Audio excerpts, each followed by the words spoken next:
আশা করি সবাই ভালো আছেন। বাথরুমের ওয়াটার লাইনের ওয়্যারিং কমপ্লিট করা হলো, সেটাই আপনাদের দেখানোর চেষ্টা করছি।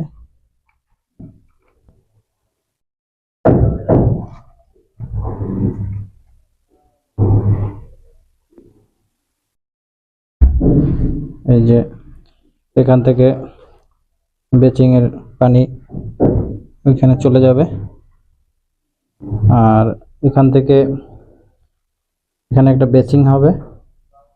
এখানে বেচিং এর একটা পয়েন্ট রাখা হয়েছে, আর এখানে আরেকটা পয়েন্ট দেখতে পাচ্ছেন, এটা হচ্ছে আপনার হ্যান্ড ওয়াশ হ্যান্ড শাওয়ারের জন্য। আর এখানে বাথটব মিক্সচার লাগানো হবে, সেজন্য ডাবল পয়েন্ট লাগানো হয়েছে। এখানে ঠান্ডা গরমের লাইন করা হয়েছে, গিজারের লাইন দেখতে পাচ্ছেন। আমরা গিজারের পয়েন্ট আপনার জিআই পাইপ থেকে করা হয়েছে। এই যে এটা হচ্ছে শাওয়ারের, আর এখান থেকে ফল সিলিং এর উপরে যে পাইপটা দেখতে পাচ্ছেন উঠে গেছে, ওইটা হচ্ছে ওখানে পরে গিজার থাকবে। গিজারের লাইন এখান থেকে নিচে এসে এখানে সংযোগ হয়েছে, আর এখান থেকে বাহির থেকে যে ট্যাঙ্কির যে আউটটাস এখান থেকে ঢুকবে। আর এখান থেকে এখানে একটা লো কমোড হবে, লো কমোডের ফ্ল্যাশের লাইন রাখা হয়েছে। আর এখান থেকে এই ছেড়ে যেটা দেখতে পাচ্ছেন এখানে একটা বদনার পয়েন্ট হবে, এটাও প্যান ঢালাই হয়নি এখনো। ঢালাই হলে আপনাদের ভিডিওতে আবার দেখানোর চেষ্টা করব। এখন আপনাদের কিচেন ওয়্যারিং এর কাছে নিয়ে যাব। এটা হচ্ছে কিচেন। এখান থেকে এখানে একটা সিঙ্ক হবে, আর সিঙ্ক থেকে নিচে যে লাইনটা দেখতে পাচ্ছেন ওখানে একটা হাউজ হবে, হাউজে একটা ট্যাপ কল হবে। আর এখান থেকে বাইরে চলে গিয়ে উপরে ছাদের সাথে সংযোগ হয়েছে। আর এখান থেকে এই যে লাইনটা দেখতে পাচ্ছেন এখান থেকে এটা ফ্লোরের নিচে পড়ে যাবে। এখান থেকে এসে এখানে একটা বেচিং হবে, বেচিং এর পয়েন্ট রাখা হয়েছে। আর বাইরে যে আউটের লাইন ছাদে উঠছে সেটাও দেখাবো। আর এখানে বাইরে একটা ট্যাপ হবে, এখান থেকে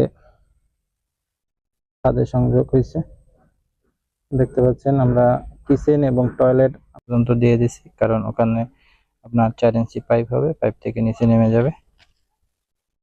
আর এখান থেকে আমরা 1.5 ইঞ্চি আউটপুট বের করছি। এটা হচ্ছে হাওয়ার পাইপ। আর এখান থেকে আমরা ডাইরেক্ট টি থেকে উঠাইয়ে দিছি, কারণ বাতাসে নড়াচড়া করতে পারবে না। আর এখানে আমরা সুন্দরভাবে ঢালাই দিয়ে দিছি যাতে পানি লিক না করে। এখানে একটা 1.5 ইঞ্চি ইউনিয়ন ব্যবহার করছি। আর এখানে আমরা চাবি ব্যবহার করি না, চাবিটা আমরা নিচে ব্যবহার করছি যাতে সুবিধা অসুবিধা খুব সহজেই সেটা অফ করতে পারে। সেটাও আপনাদের দেখাবো, সাথেই থাকুন। এই যে এখান থেকে আমরা গ্রুপ কেটে 1.5 ইঞ্চি পাইপ ওয়ালের ভিতরে ঢুকাই দিচ্ছি। প্লাস্টারে হলে প্লাস্টারের ভিতরে পড়ে যাবে। আর এখান থেকে আমরা চাবিটা আমরা এখানে ব্যবহার করছি। 1.5 ইঞ্চি একটা গেট বাল্ব ইউজ করছি, 1.5 ইঞ্চি ইউনিয়ন লাগানো হয়েছে। চাবিটা কোনো সমস্যা হলে আমরা এখান থেকে চেঞ্জ করতে পারবো। আর 1.5 ইঞ্চি পাইপ ব্যবহার করা হয়েছে আউটলাইনের জন্য।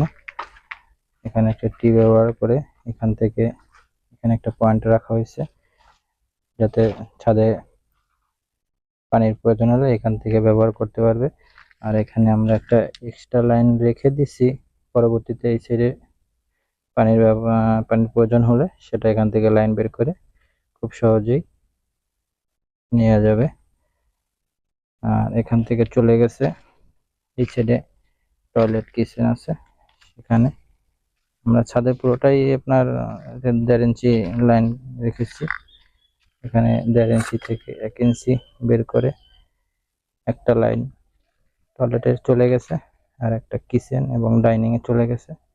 আমরা টয়লেটের জন্য শুধু